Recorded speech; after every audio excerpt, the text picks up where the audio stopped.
Hola, hasta ahora en el curso hemos hablado básicamente de cargas estáticas. Precisamente en la ley de Coulomb lo que uno establece es la fuerza que se ejerce entre cargas que están inmóviles con respecto a un sistema de referencia inercial.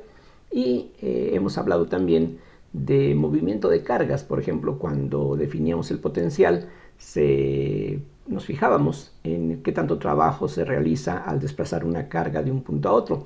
Pero en ese proceso, en ese traslado de una carga de un punto a otro, no estábamos, digamos, preocupándonos por la velocidad con la que la carga se estaba moviendo, sino que podíamos imaginar, como en la termodinámica, lo que se denomina un proceso cuasi estático, es decir, allí no nos interesaba realizar trabajo para producir energía cinética, sino solamente el trabajo que se realiza en contra de las fuerzas electrostáticas, y en ese momento la velocidad es algo totalmente irrelevante, es decir, estamos ahí pensando prácticamente que el proceso toma un tiempo larguísimo, de tal forma que en cada momento se puede aplicar la ley de Coulomb. Ahora, en cambio, vamos a hablar de una parte muy importante, sobre todo en el terreno tecnológico, del concepto de energía eléctrica, y lo que vamos a ver para comenzar son algunas definiciones de carácter más bien geométrico que vamos a estar necesitando en lo que sigue de este tema, y más adelante cuando hablemos acerca de la fuerza magnética y del campo magnético. Entonces la idea es esta: vamos a suponer que tenemos un alambre conductor. O sea, imagínense ustedes un alambre hecho de, por ejemplo, cobre, plata, aluminio. Los metales regularmente son buenos conductores de la electricidad, y precisamente por eso se utilizan en las instalaciones domésticas o industriales donde se necesita aprovechar los usos de la corriente eléctrica.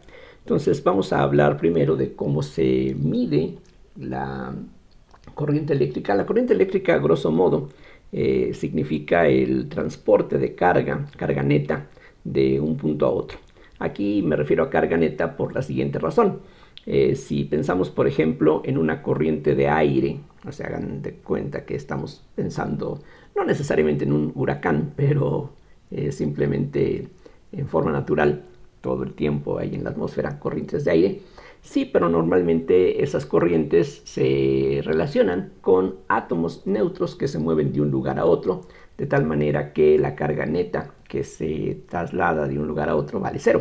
Aquí, en cambio, cuando hablamos de corriente eléctrica, lo que queremos decir es que hay una carga neta que está fluyendo. Por ejemplo, en el caso de los metales, como mencionaba, lo que típicamente ocurre es que los electrones que se encuentran dentro del material tienen cierta facilidad para moverse de un lado a otro bajo la acción de un campo eléctrico.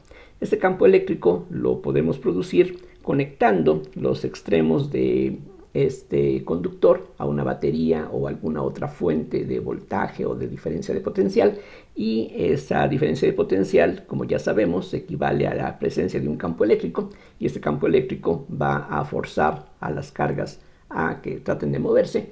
Y en el caso de un conductor, justamente, hay electrones típicamente que van a tener cierta libertad para desplazarse de un lugar a otro, y esa es la forma como se produce regularmente la corriente eléctrica.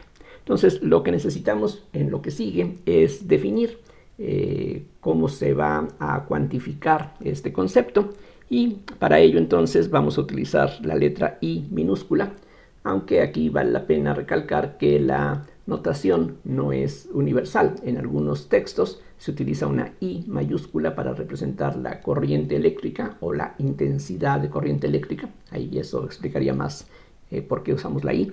Entonces esta I va a representar, repito, la corriente eléctrica. Ya al decir corriente, como estamos hablando en el contexto de la teoría electromagnética, se puede sobreentender que estamos hablando de corriente eléctrica. Así es de que hablar de corriente ya puede ser suficiente en muchos casos. Hay otros tipos de corriente que son importantes en la física, por ejemplo, una corriente de masa. Hace unos momentos hablaba de una corriente de aire. Bueno, pues ahí lo que tenemos es una corriente de masa que puede resultar importante de acuerdo a la masa que se está transfiriendo de un punto a otro, al impulso, la energía, en fin, cosas así.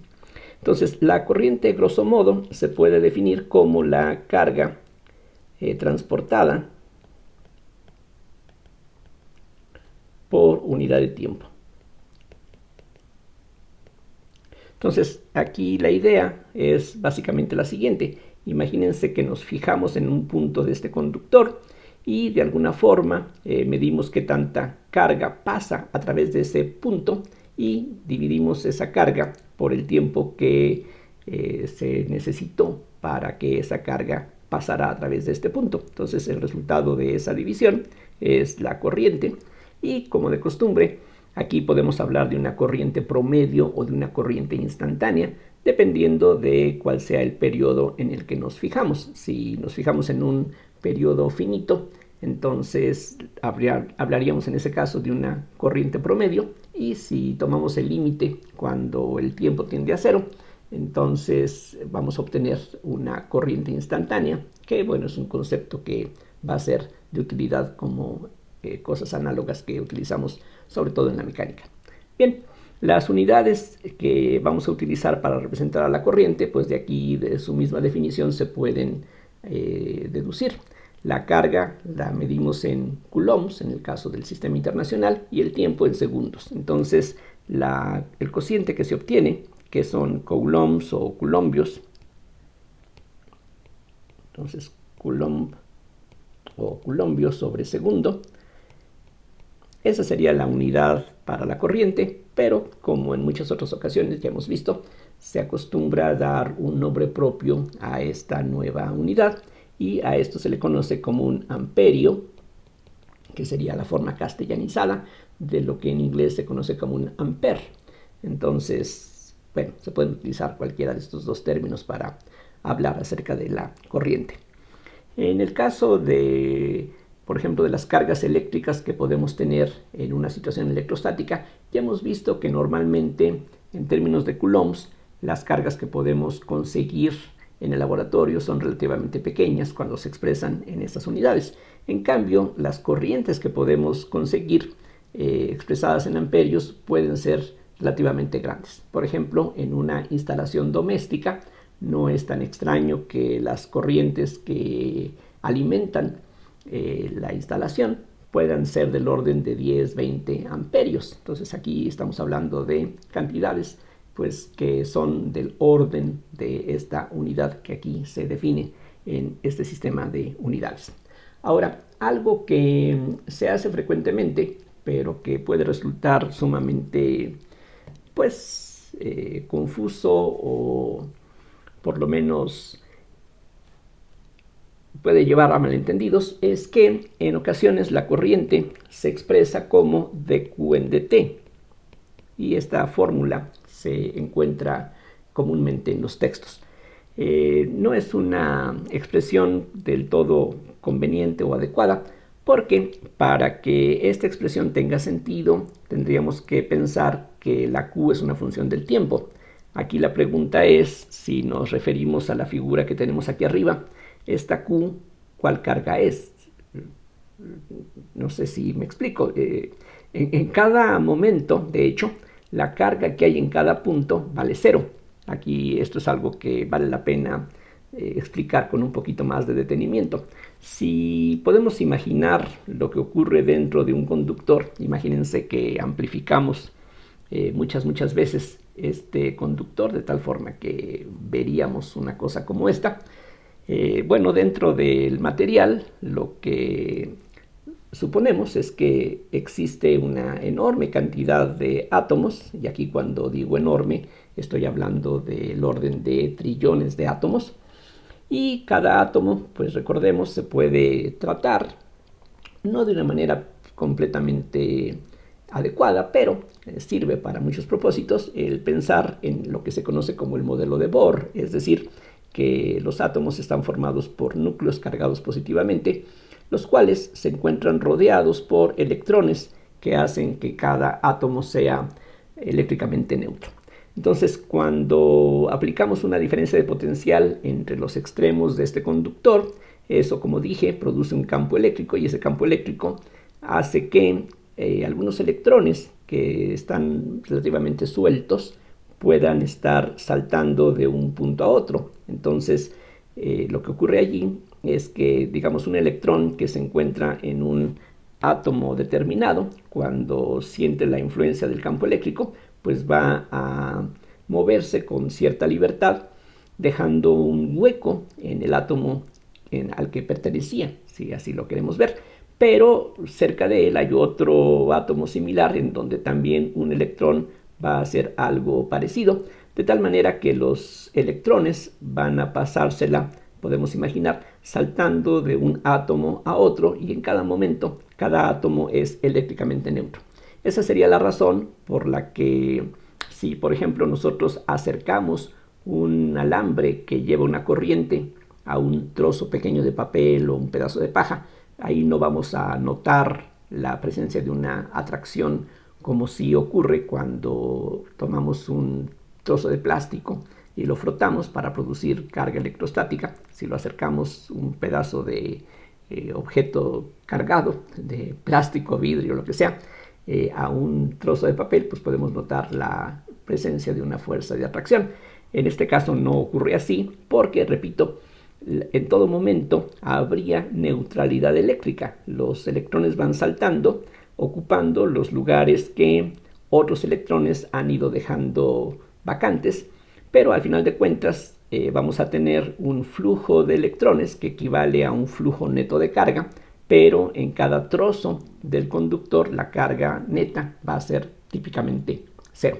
Entonces, en ese sentido decía, esta expresión, que es muy común, puede ser algo pues no muy adecuado, como dije, porque la pregunta es, ¿esta Q qué cosa representa? Esta fórmula tendría sentido, por ejemplo, si imaginamos que la carga va a alimentar, por ejemplo, a un condensador o un capacitor. Si, por ejemplo, este conductor está conectado a una de las armaduras de un capacitor, entonces en ese caso lo que vamos a tener, aquí lo hago de nuevo, aquí está el capacitor, la otra terminal, la otra placa del capacitor tendría que estar conectada a la otra terminal de la batería, y en ese caso esta fórmula, en el sentido de que la corriente es de QT, tendría más sentido. En ese caso esta Q que aparece aquí derivándose podría representar la carga que ya se tiene aquí presente en esta placa, y a medida que la carga va fluyendo, la carga que se está aquí acumulando va creciendo con el tiempo, y entonces esta fórmula tendría un sentido matemático perfectamente claro y bien definido. Pero si simplemente imaginamos que tenemos un conductor por donde está fluyendo la corriente eléctrica, entonces allí la definición elemental que está dada aquí arriba puede resultar, pues, por lo menos un poquito más precisa. Simplemente lo que hacemos es, como dije, piensen ustedes como una especie de ventana a través de la cual está pasando la carga eléctrica. Entonces lo que nos interesa es qué tanta carga pasa por allí, y nos fijamos en qué tiempo transcurrió para que ocurra ese transporte, y el cociente entonces define la corriente. Entonces esa es, repito, básicamente la definición de la corriente eléctrica. Otro concepto muy directamente relacionado con la corriente y que, como veremos, tiene mucha utilidad es el de la densidad de corriente. Entonces vamos a hablar ahora acerca de la densidad de corriente. Para aplicaciones, digamos, técnicas, la corriente es un concepto suficientemente bueno, útil y pues suficiente para lo que normalmente uno requiere. Pero para cuestiones un poquito más básicas, el concepto de densidad de corriente resulta particularmente importante. ¿De qué se trata? Bueno, tiene que ver mucho con lo que en el dibujo aquí dado arriba traté de representar.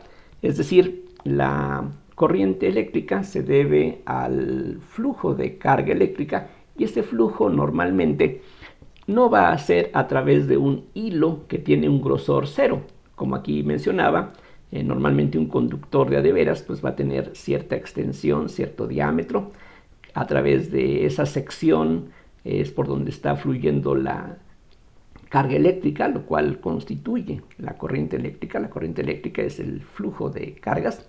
Entonces, algo que conviene definir es este concepto que vamos a representar, como es costumbre, con una J mayúscula. Aquí sí es más o menos estándar el uso de este símbolo para representar la densidad de corriente. Decía antes que la corriente misma se representa normalmente por una I, pero en algunas ocasiones se emplea una I minúscula, en otras, en algunos textos, la I mayúscula. En cambio, la densidad de corriente sí es bastante común que se denote mediante una J mayúscula. Una diferencia importantísima es que la corriente es una magnitud escalar, es decir, es básicamente un número, y en algunos casos podemos darle sentido al signo de la corriente para distinguir entre si la corriente fluye en una dirección o en otra, pero digamos esencialmente la corriente sería un número real nada más. Por otra parte, si tenemos un conductor, como aquí hablé en un principio, lo que va a ocurrir, si no hay aquí ninguna fuga, es que la corriente que pasa por un punto de este conductor va a ser la misma corriente que pasa por cualquier otro punto. Es decir, debido a que la carga eléctrica se conserva, lo cual ya se señaló y se remarcó mucho antes, la corriente que pasa por cualquier punto va a ser la misma que pasa por cualquier otro punto en un circuito como este. A diferencia de eso, la densidad de corriente es un campo vectorial en un sentido similar a la definición del campo eléctrico. ¿De qué estoy hablando? Bueno, aquí para entender exactamente qué cosa es la J, hay que utilizar los conceptos que se introducen en el cálculo diferencial de varias variables. J va a ser algo que tiene una dirección, es un vector, pero más que un vector es un campo vectorial. Eso quiere decir que en cada punto del espacio esta J puede tener una dirección y una magnitud distinta. Entonces, algo parecido a esto pudiéramos utilizar. Y al igual que el campo eléctrico o el desplazamiento eléctrico, aquí también podemos hablar del concepto de líneas de campo.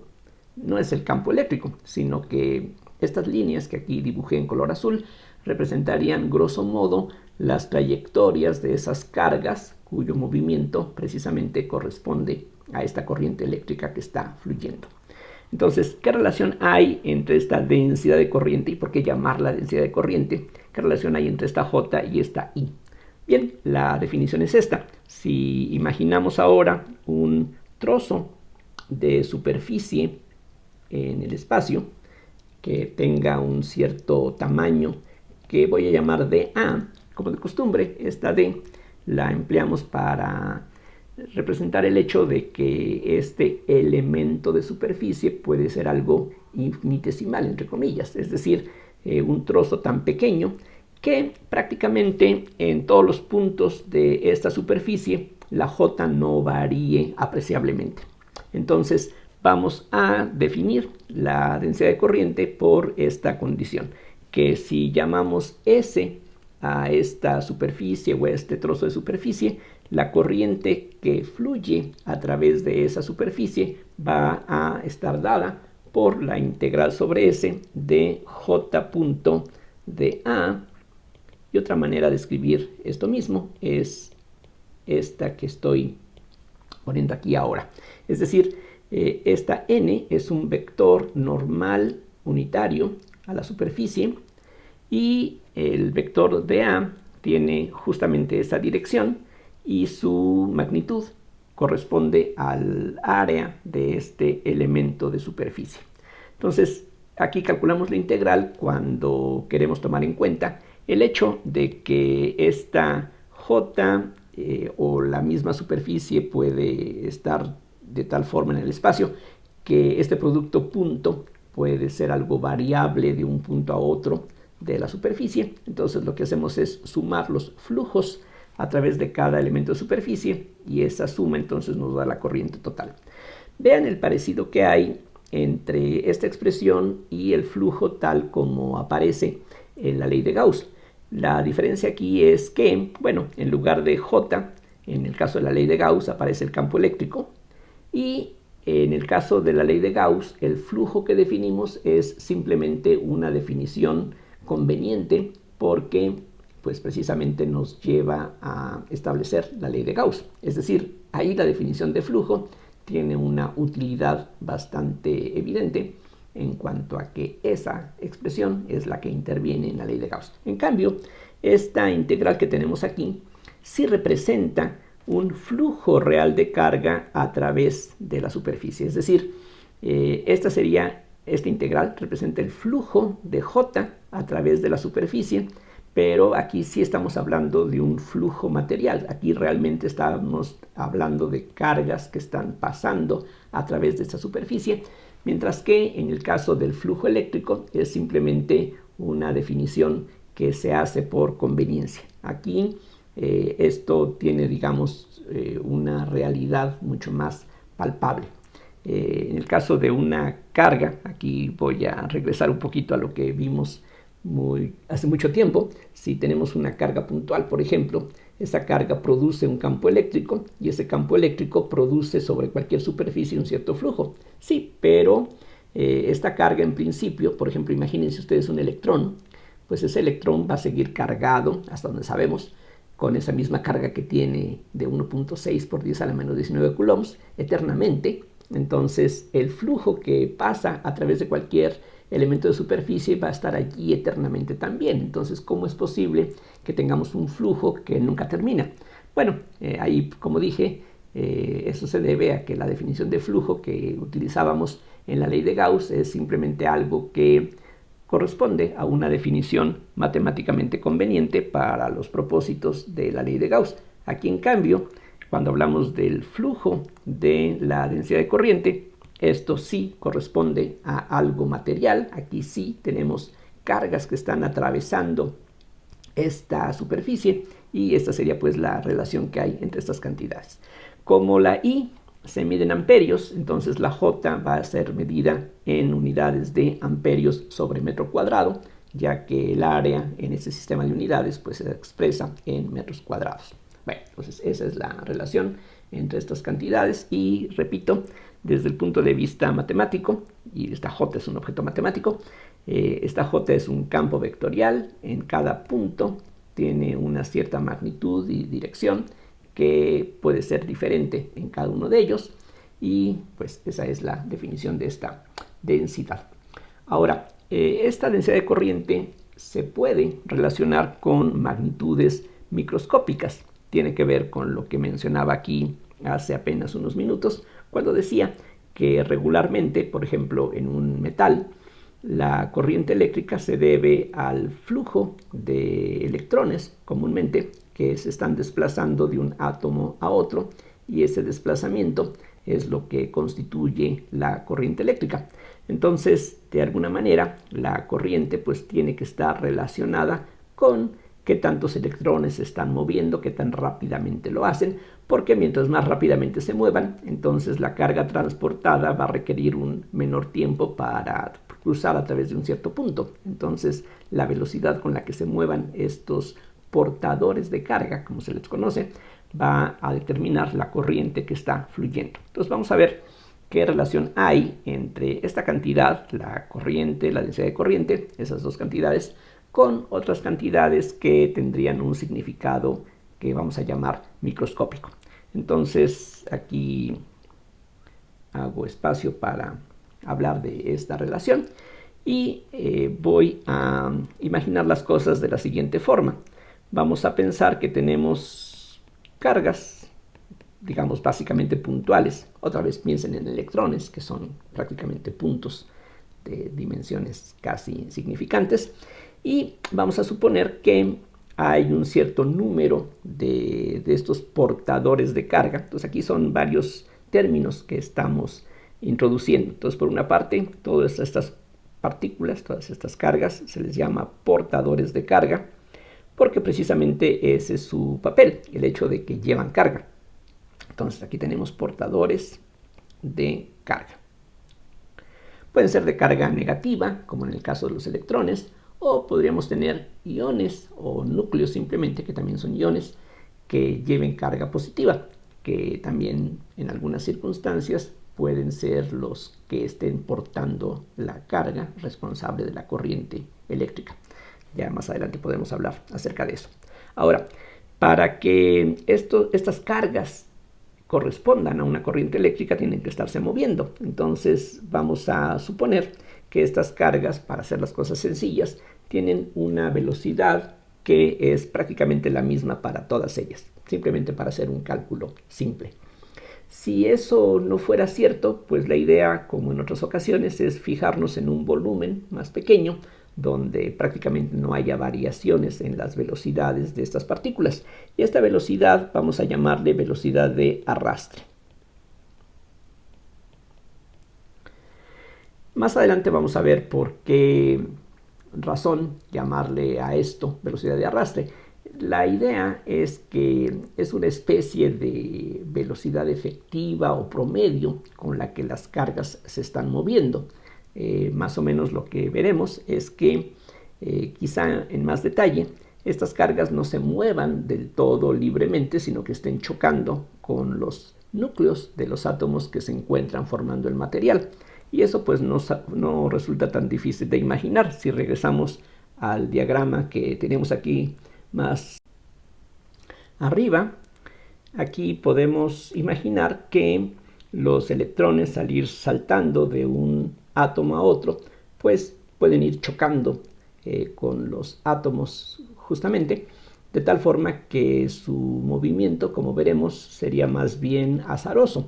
Entonces, el imaginar que todos los portadores de carga tienen una velocidad prácticamente como correspondería a un movimiento rectilíneo, es nada más una simplificación. Es decir, la idea aquí es que cuando nosotros medimos la corriente que fluye por el conductor, pues lo que nos interesa no es tanto los movimientos en zigzag que podrían estar haciendo estas cargas, sino nada más nos interesa el movimiento en la dirección en la que efectivamente se está trasladando la carga eléctrica. Entonces eso es lo que vamos a llamar con este término de velocidad de arrastre.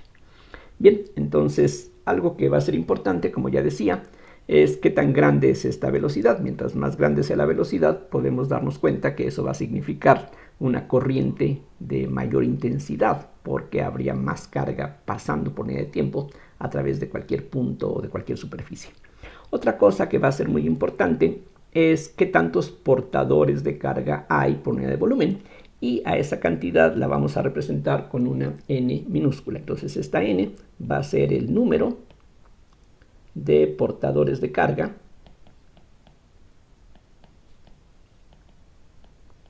por unidad de volumen. Y esta cantidad, ya de antemano podemos ver que es importante, porque si tuviéramos muy poquitos portadores de carga por unidad de volumen, pues entonces, aunque tengan una gran carga, pues al ser poquitos y estarse desplazando, pues eso va a significar una carga que transportan relativamente pequeña. Cada portador va a tener una cierta carga que vamos a llamar E. Aquí, por ejemplo, podemos pensar que esta E es la carga de un electrón, porque como ya he repetido muchas veces, lo que regularmente ocurre es que los portadores de carga sean electrones, pero, insisto, no siempre es así. En el caso, por ejemplo, de una solución, imagínense ustedes que tenemos agua con sal disuelta en ella. Entonces allí la sal que está disuelta precisamente se disocia en iones positivos y negativos que van a ser capaces de desplazarse a través de la solución. Entonces allí sí vamos a tener portadores de carga tanto positivos como negativos, pero en el caso de un conductor de cobre, como decía, en el caso de una instalación doméstica, lo normal es que sean los electrones los que tienen el papel de portadores de carga. Entonces, en fin, lo que tenemos, insisto, es un montón de portadores de carga, cada uno de ellos con la misma carga E. Vamos a suponer que todos ellos se mueven con una misma velocidad de arrastre V y que hay un cierto número de portadores de carga por unidad de volumen que estamos representando con esta n minúscula. Entonces podemos ver eso a qué densidad de corriente corresponde, y el procedimiento que se sigue para realizar este cálculo es básicamente esto que les voy a mostrar enseguida.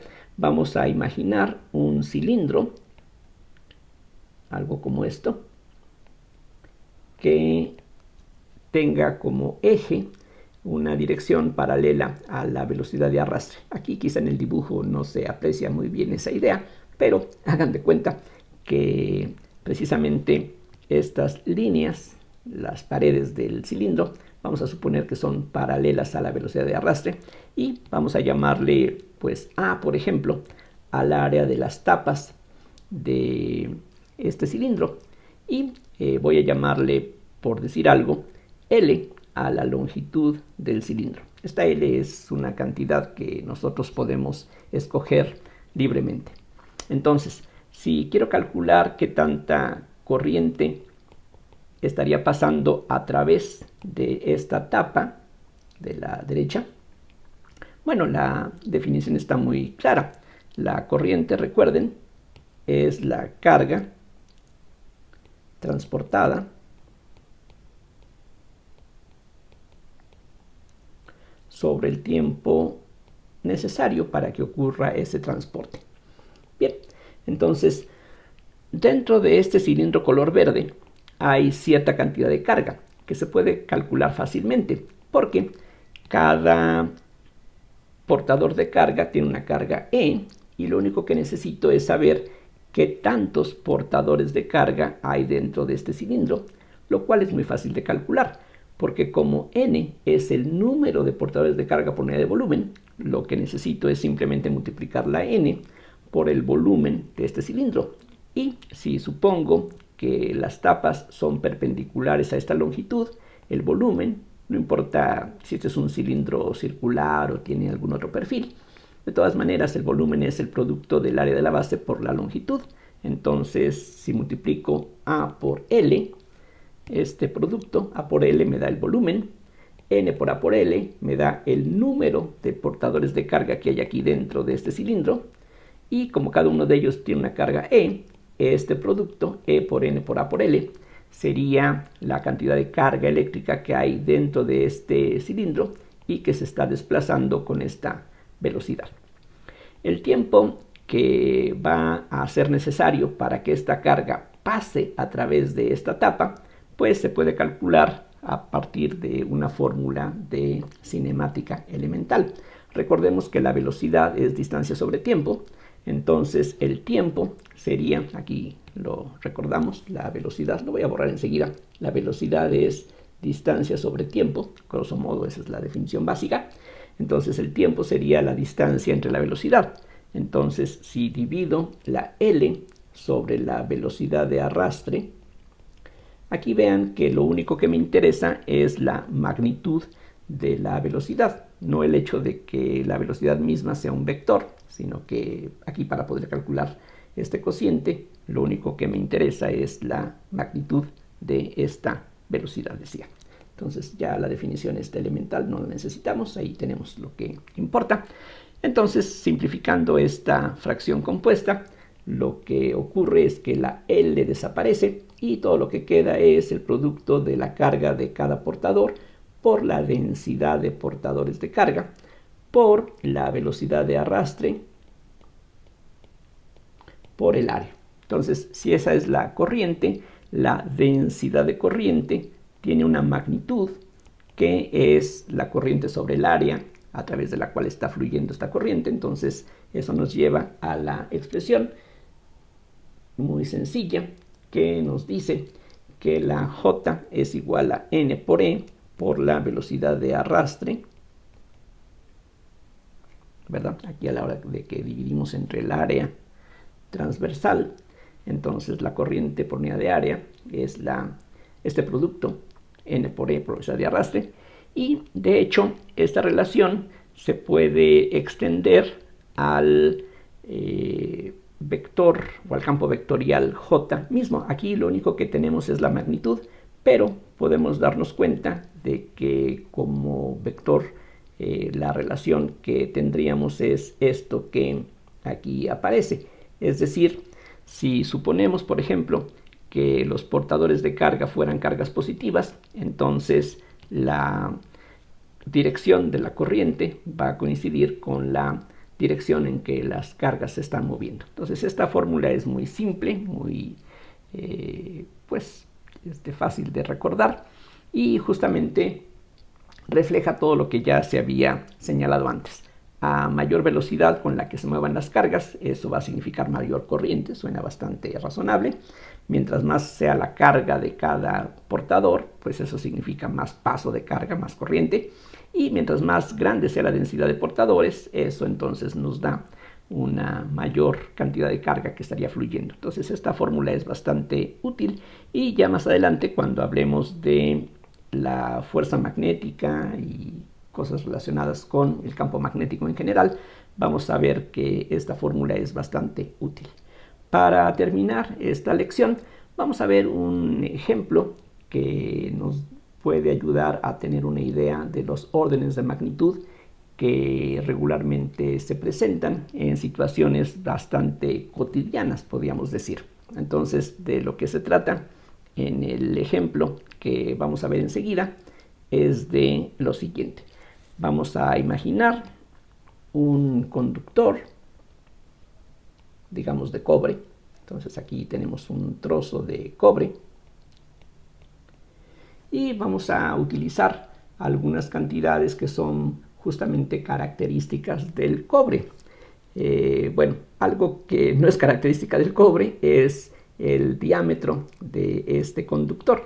En las instalaciones domésticas o industriales se utilizan alambres de cobre generalmente para el transporte de la energía eléctrica y dependiendo del tipo de uso que se requiera o más que nada la cantidad de corriente, la cantidad de potencia que se va a utilizar, eso determina qué tan gruesos son estos conductores. Digamos que lo ideal, como veremos más adelante, para reducir las pérdidas sería utilizar un alambre grueso, pero mientras más grueso sea el alambre, más material se necesita y eso eleva el costo correspondiente. Entonces aquí lo que se hace es un compromiso entre el costo del material con el que se hacen estos conductores y la cantidad de corriente que uno requiere en una instalación determinada. Entonces vamos a suponer que por este alambre va a circular una corriente, digamos, de 10 amperios. Los amperios regularmente se representan con la letra A mayúscula y nada más, pero eso se nos puede confundir con la A del área transversal de este alambre. Entonces, para evitar confusiones, aquí pongo las unidades en forma completa con todas sus letras. Entonces, vamos a suponer que tenemos una corriente de 10 amperios. Una corriente así no es nada extraordinario. Si, por ejemplo, pensamos en una plancha común y corriente para ropa, pues es un valor cercano al que aquí tenemos. Entre los aparatos domésticos, una plancha eléctrica es de los objetos, de los aparatos que más corriente requieren y esa es la razón por la que el enchufe de una plancha suele calentarse notablemente cuando la plancha está en funcionamiento, precisamente porque hay una cantidad relativamente grande de corriente fluyendo a través de ese conductor. Bien, vamos a suponer que el diámetro de este conductor es, digamos, de unos 3 milímetros. Entonces, aquí si le llamo D al diámetro de este alambre, vamos a tomar un valor de 3 milímetros, que es más o menos cercano a lo que se utiliza en las instalaciones domésticas. Entonces, bueno, es un valor bastante realista. Otra cosa que vamos a necesitar es el hecho de que la masa molecular del cobre es de aproximadamente 63.54, es decir, un mol de cobre más o menos corresponde a 63.54 gramos. Aquí de nuevo pongo las unidades no abreviadas, sino en forma completa. Si ustedes ven la tabla periódica, ahí pueden buscar el valor correspondiente al peso atómico de este elemento químico y ese es más o menos el valor que uno encuentra tabulado. Otra cosa que vamos a necesitar es la densidad de masa del cobre, y esta densidad es del orden de 8.96 kilogramos por litro. 8.96 kilogramos por litro. Aquí simplemente como referencia recuerden que el agua, más o menos el agua pura, tiene una densidad de 1 kilogramo por litro. Acuérdense que la definición de kilogramo originalmente se dio en términos del agua, o sea, 1 litro de agua debía de corresponder a 1 kilogramo exactamente. Esto quiere decir que el cobre es casi 9 veces más denso que el agua.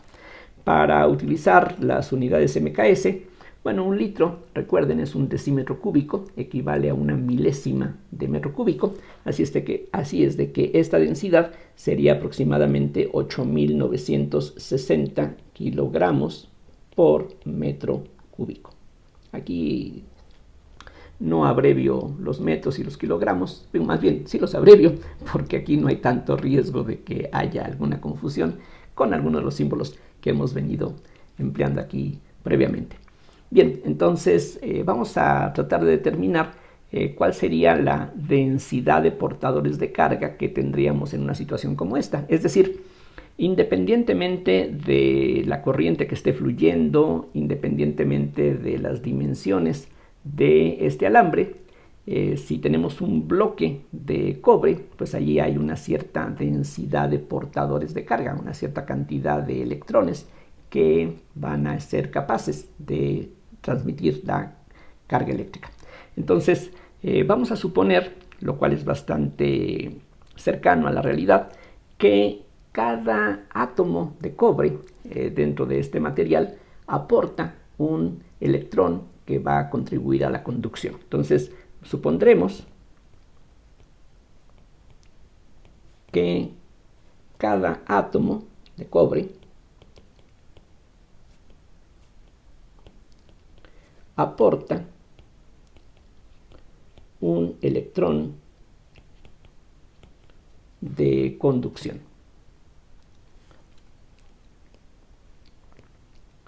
¿Qué quiere decir esto?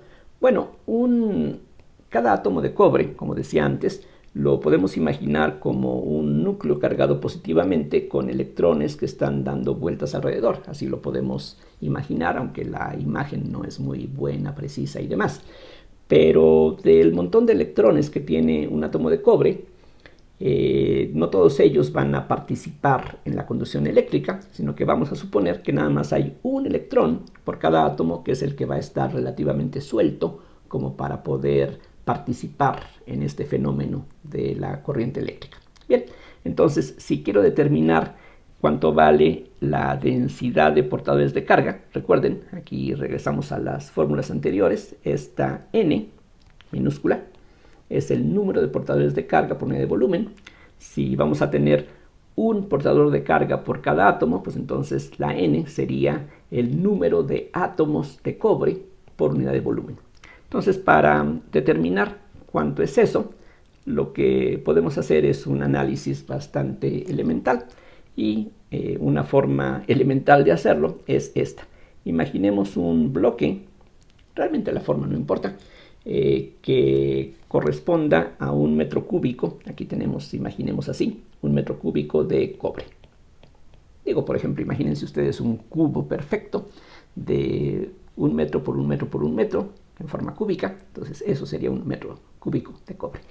Como la densidad de masa del cobre es de 8.960 kilogramos por metro cúbico, si aquí tengo exactamente 1 metro cúbico de cobre, eso quiere decir que he adquirido 8.960 kilogramos de cobre, es decir, pues bastante cantidad en kilos, varias toneladas de cobre. Entonces, esto que está aquí equivale, vamos a decirlo, a 8.960 kilogramos de cobre. Entonces, si podemos ir a la tlapalería a comprar cobre en bloque, entonces 1 metro cúbico, a eso correspondería. Ahora, por otro lado, cada mol de cobre significa 63.54 gramos, y cada mol también deben ustedes recordar, equivale aproximadamente a 6.02 por 10 a la 23 átomos. Esta cantidad, 6.02 por 10 a la 23, recuerden ustedes, es lo que se conoce como el número de Avogadro, y nos dice cuántos átomos hay por mol. Entonces lo que podemos hacer ahora es una regla de 3, que iría de esta forma: 63.54 kilogramos. 63.54 kilogramos equivaldría a, véanlo aquí arriba, a 1000 moles de cobre, porque cada kilogramo son 1000 gramos. Si 63.54 gramos es un mol, 63.54 kilogramos es 1000 veces más, entonces significa 1000 moles de cobre, pero 1000 moles de cobre va a significar, en cuanto a átomos, 6.02 por 10 a la 26 átomos. Entonces, la idea es muy simple. Cada 63.54 gramos de cobre son 6 por 10 a la 23 átomos. Si me fijo en una cantidad 1000 veces mayor, pues vamos a tener 1000 veces más en átomos. O sea, un factor extra de 10 a la 3, y por eso es que aquí sale un 10 a la 26. Entonces, en este bloque que aquí imaginamos, tenemos 8.960 kilogramos de cobre, no 63.54 como aquí a la izquierda, sino 8.960 kilogramos. La pregunta es, ¿eso a cuántos átomos corresponde? Es simplemente una regla de 3, como las que ustedes deben de recordar de la primaria. Y entonces esta X sería claramente el producto de 8.960 kilogramos por 6.02 por 10 a la 26 átomos, que tenemos que dividir entre 63.54 kilogramos. Los kilogramos van a desaparecer y el resultado va a ser un cierto número de átomos. Más o menos podemos darnos cuenta qué es lo que va a ocurrir. Este número, 8.960, es más de 100 veces mayor a 63.54, así es de que lo que vamos a obtener va a ser del orden de 10 a la 28 átomos, y si uno hace las operaciones, el resultado es aproximadamente 8.49 por 10 a la 28 átomos. En resumen, si tenemos un bloque, si tuviéramos un bloque de 1 metro cúbico de cobre, eso corresponde a este montón de kilos de cobre, y este montón de kilos de cobre corresponde a 8.49 por 10 a la 28 átomos de cobre. Y si cada átomo de cobre aporta un electrón de conducción, entonces el número de portadores de carga que tendríamos en este material, pues sería precisamente esto que aquí acabamos de determinar, es decir, 8.49 por 10 a la 28 átomos por metro cúbico. Los átomos no sería una unidad, así es de que aquí simplemente sería sobre metro cúbico. O sea, las unidades de la N es 1 sobre metro cúbico, o metros a la menos 3. Bien, entonces esta N es una propiedad del material, pero ahora vamos a regresar, ya para terminar, al caso concreto que aquí estamos imaginando, que repito, es algo bastante cotidiano. O sea, no es nada raro que en una instalación doméstica tengamos una corriente de 10 amperios circulando a través de un conductor de estas dimensiones, con un diámetro de 3 milímetros o menos inclusive. Bien, entonces vamos a ver qué tanta densidad de corriente esto significa. Aquí voy a hacer el cálculo en la parte superior para que tengamos a la vista las cantidades de interés. Entonces, esta corriente dada de 10 amperios, podemos ver a qué densidad de corriente corresponde, simplemente por definición. La J en magnitud es la corriente sobre el área. Aquí lo pongo con todas sus letras. La corriente en este caso son 10 amperios, o amperes, repito. Y el área por la que está circulando la corriente, pues es el área de un disco que tiene un radio de 1.5 milímetros. Entonces el área es pi, como sabemos, por el radio al cuadrado, y el radio es 1.5 por 10 a la menos 3 metros. Eso hay que elevarlo al cuadrado. Y si uno hace las operaciones que están aquí indicadas, lo que se obtiene es aproximadamente 1.41 por 10 a la 6 amperios sobre metro cuadrado. Aquí estoy abreviando los amperios como A y los metros cuadrados pues como es costumbre con una m cuadrada. Aquí digamos la posibilidad de confusión es menor, así es de que aquí sí voy a utilizar esta abreviatura. Esta densidad suena a un número muy grande, estamos hablando de 1.4 millones de amperios por metro cuadrado. Claro, aquí lo que ocurre es que para este alambre que tiene este diámetro de 3 milímetros, imagínenselo, pues el área es una fracción muy pequeña de un metro cuadrado, por eso es que no es extraño que tengamos un valor así de grande. Como información, conviene aquí señalar que la máxima densidad de corriente que en el caso del cobre se puede lograr sin que se produzca un calentamiento excesivo es de aproximadamente 3.1 por 10 a la 6 amperios sobre metro cuadrado. Es decir, vean que el valor que aquí hallamos de 1.41 millones de amperios sobre metro cuadrado es poquito menor a la mitad de la máxima densidad de corriente que el cobre puede soportar. Arriba de esta densidad lo que vamos a tener es un calentamiento excesivo. Eso justamente es lo que ocurre cuando hacemos un cortocircuito. En un cortocircuito lo que tenemos es una densidad muy alta de corriente que produce entonces un calentamiento muy grande que pues puede producir un incendio en algunos casos, o en la mejor de las situaciones simplemente puede hacer que el conductor se derrita y eso evite que la corriente siga fluyendo. En el caso de un fusible que se utiliza para proteger la instalación eléctrica, precisamente esa es la idea, de que cuando la densidad de corriente ya es excesiva, se produzca allí un rompimiento del conductor, el conductor se derrita porque la corriente es muy alta y eso entonces protege al resto de la instalación. Entonces en este caso la densidad de corriente con estos datos, esta corriente que es bastante realista con este conductor que es bastante común, eso correspondería a una densidad de corriente así de grande. Pero ya vimos anteriormente que la densidad de corriente se relaciona con la densidad de portadores de carga, la carga de los portadores y la velocidad de arrastre de esta manera. Entonces lo único que no conocemos en este ejemplo es la velocidad de arrastre y eso es algo que podemos calcular como última parte del ejercicio. Entonces la velocidad de arrastre sería J sobre NE. Entonces regreso aquí abajo. Entonces la magnitud de la velocidad de arrastre sería la J sobre NE.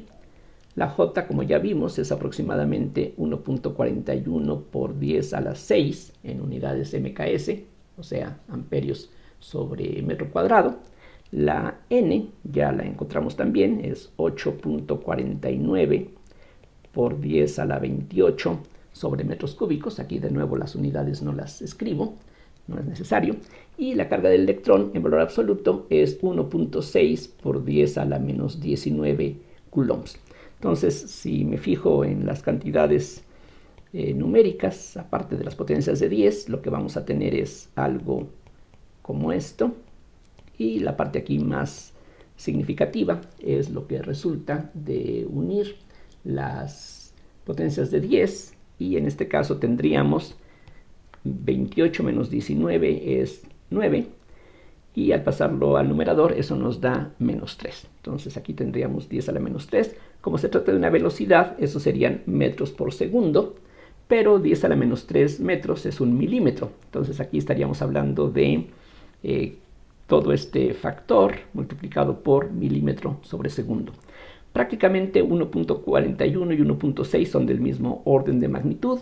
Así es de que lo que tenemos aquí es más o menos como un octavo, un noveno más o menos. un octavo es 0.12, un noveno es 0.11. Entonces aquí lo que va a resultar sin sorpresa es que esto es aproximadamente, y aquí pues lo que podemos hacer es recurrir a la calculadora para ver de que estamos hablando con un poquito más de precisión. Entonces si multiplicamos 1.41 entre 8.49 y eso a su vez lo dividimos entre 1.6, el resultado, como decía, es aproximadamente 0.13 por, bueno, aquí el por ya no se necesita, simplemente eso serían milímetros por segundo, así lo voy a escribir. Entonces ya con eso sería suficiente. Podríamos aquí correr el punto decimal una cifra, pero no es necesario. Aquí lo que puede resultar más interesante de este ejercicio es, bueno, por una parte, el notar qué densidades podemos tener en la práctica, qué densidades de corriente y qué densidades de portadores de carga tenemos también típicamente con los materiales que se emplean corrientemente para el transporte de la corriente eléctrica.